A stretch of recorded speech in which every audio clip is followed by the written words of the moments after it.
สบายดีเนาะสบายดีสวัสดีพี่ๆทุกคนเด้อครับมื้อนี้มาส่งกำลังใจให้เบาบ้างนะเด้อมื้อนี้เด้อเบาบ้างก็เป็นฟรีนะทุกคนเลยเป็นซิวอะนะซิวอักเสบซิวอันมันเป็นอยู่ไหนอะนะทุกคนแบบว่าเบาบ้างล้างหน้าแหละเบาบ้างบีบมันแน่นเลยทุกคนเลยก็เลยเฮ็ดให้หน้าผังหมดเลยนะตอนนี้ก็เนาะก็มื้อนี้เบาบ้างสิมาเฮ็ดอีหยังมื้อนี้เนาะคือบ่เห็นไปหาอันบุญเพ่งเลย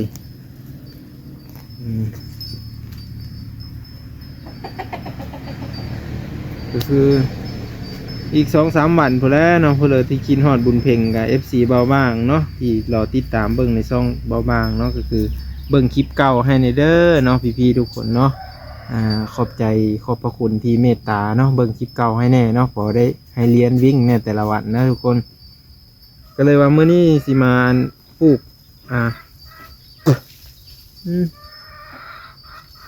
ปลูกอันนะผักบัวหอมบัวปลูกใส่อยู่ห้างไปสิเลยได้แล้วก็มาบ้างสิเอาอันลกอันนี้ออกก่อนลกอันกกไม้นี่นะกกไม้กกหญ้านี่เป็นซิวนี่ก็ลำบากทุกคนเลยเจ็บมันอักเสบมันนะซิวอักเสบตะกี้เบาบ้างไปกินยาอยู่อัน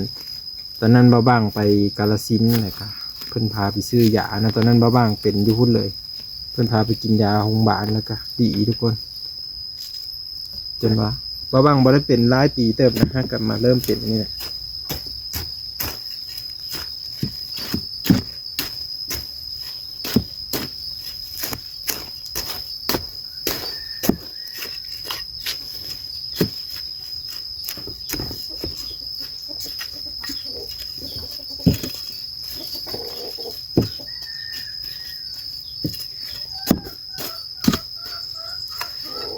นี่คือปู่อยู่นี่เลยนะ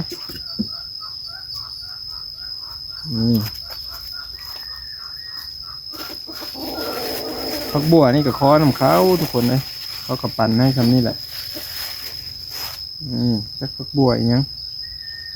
ผักบัวแบ่งผักบัวเวียดนี่โอ้ยหาดมาเลยโอ้ตัวนี้ได้ทิ่มนะนี่รุดเอาเลย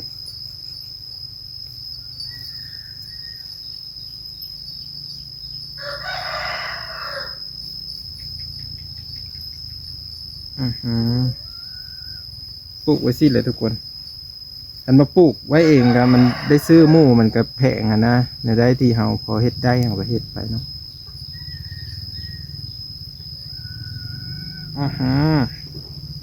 โอ้ยอันนี้ก็รุดอีกมันสิเกิดให้อยู่บนนี้หากกับบ่มีเลยเก็บไว้อันนั้นเนาะเก็บไว้ไปตำแจ่วเนาะตัวนี้กับบ่มีกัน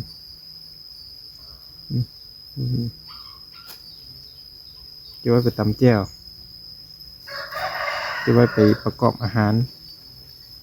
เขาให้แต่เมื่อวานนี่พูดแหละแช่ไว้อยู่อันนั้นปะไว้อยู่ไม่ได้แช่แม่ว่าให้ปลูกเส้น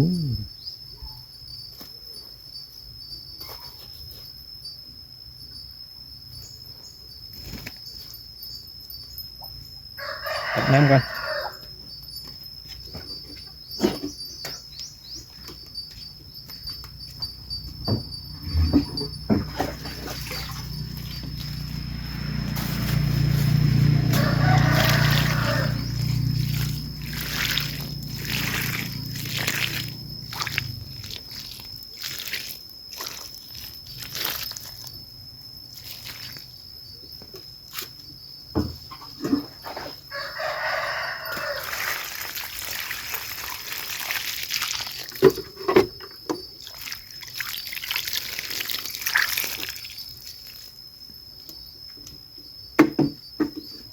นี่ก็คือสำเร็จเนาะมีแต่สิขึ้นไปล่างถ้วยก่อนทุกคนก็คือปลูกใส่นี่เลยนี่มันเป็นห้างเนาะเป็นห้างขึ้นมา ปลูกใส่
เดี๋ยวตอนค่ำๆก็สิไล่งัวไล่หยังเข้าคอกเนาะพี่เนาะก็มาท่าเบิ่งกันช่วงนี้บ้างบ่ค่อยได้ออกไปไสเด้อช่วงนี้เด้อบ่มีผู้ใดอยู่เฮือนเนาะเลยบ่ได้ออกไปไส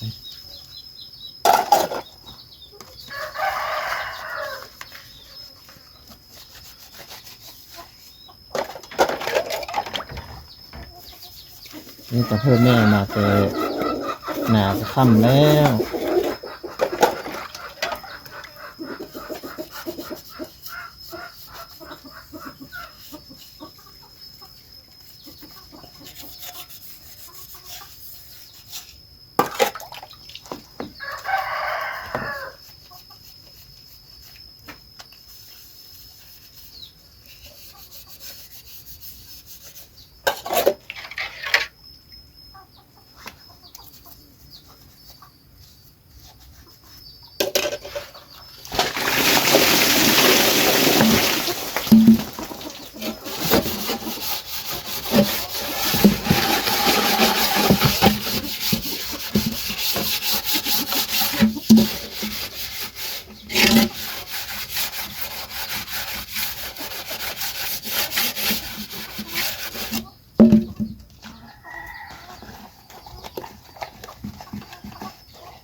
มื้อนี้ก็คือ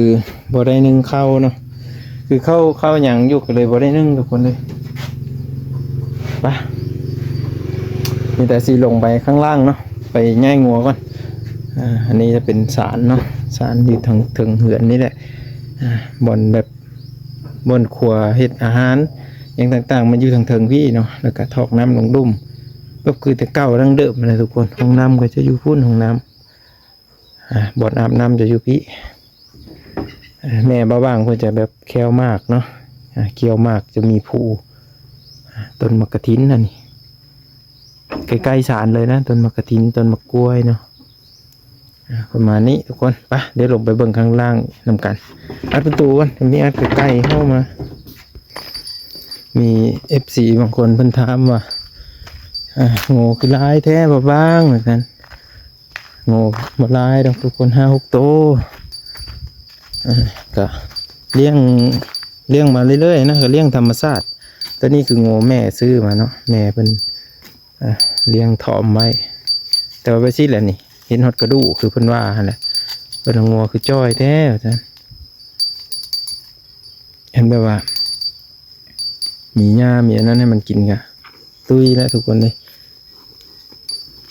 มันต้องได้เห็ดหัวหญ้าแน่นะอันนี้ว่าปีนี้ว่าสีคอในหญ้านำเข้ามาว่านหญ้าผันนั่นดิแต่ว่ายังบ่ทันได้ลงไปเอาเถื่อเนาะบ่ทันได้ลงตะแล้ว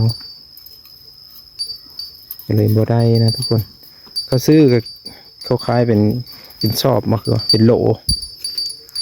เดี๋ยวปลามันกินอยู่นี่เนาะจุดจ้อยคือว่านี่นะเดี๋ยวว่าหญ้ามันบ่ทันร้ายนะทุกคนถ้าว่าเขาได้ไหนหญ้านี่เขามาว่านนี่ก็โอเคอยู่อันนี้จะเป็นทางนาฮานเขาตอนนี้จักจันในแปลกยามนี่ยังห้องเนาะแต่เก้าเดือน4 เดือน3ห้องโอ้โง่สุนัขก็มาเมื่อแต่ได้โง่ที่เขาไล่ไปนั่นดิเช้านี่มันบ่ได้ลงไปเนาะมันหากินตามแถวนี้ไล่ลงแต่ว่ามันขึ้นมาไหวอันนี้จะเป็นทางผ่านเนาะทางเส้นนี้จะมีการนั้นเห็ดทางเกิดขึ้นเนาะอีกไวๆนี่แหละมันจะเห็ดทางเส้นนี้เลยทางคอนกรีตเลยทางปูยางนะทางปูยางบ่แม่นคอนกรีตทางปูยางไปฮอดเมืองสนเลยต่อใส่กับดงเห็นทางเส้นนี้35 ลักนะทุกคนทางเส้นนี้ไปหาสายฟ้าก็เดินทางตามเส้นนี้เลย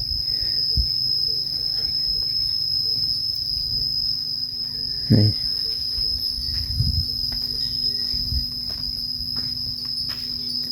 เดี๋ยววิดีโอหน้าพ่อกันใหม่เด้อพี่ๆทุกคนเนาะ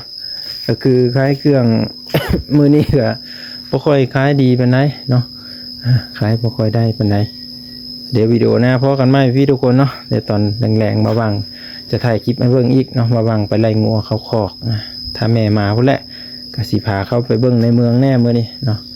เดี๋ยวติดตามเบิ่งวิดีโอต่อไปเด้อพี่ทุกคนเนาะคลิปนี้ก็มาบังขอบพระคุณเบิดทุกคนที่มาให้กำลังใจเนาะแล้วก็ติดตามมาบังตลอดมานะมาบังขอบพระคุณเบิดทุกคนเด้อครับเด้ออยู่ดีมีแหงเอ้ยอ้ายพี่ทุกคน